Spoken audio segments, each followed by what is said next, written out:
Hi, Uncle Sam. When freedom was denied you, and imperial might defied you, who was it stood beside you at Quebec and Brandywine, and dared retreats and dangers, red coats and Hessian strangers, in the lean long rifled rangers and the Pennsylvania line? Hi, Uncle Sam.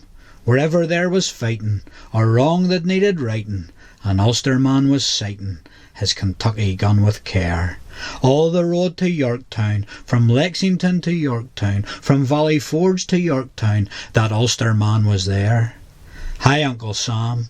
Virginia sent her brave men, the North paraded grave men, that they might not be slave men. But ponder this with calm.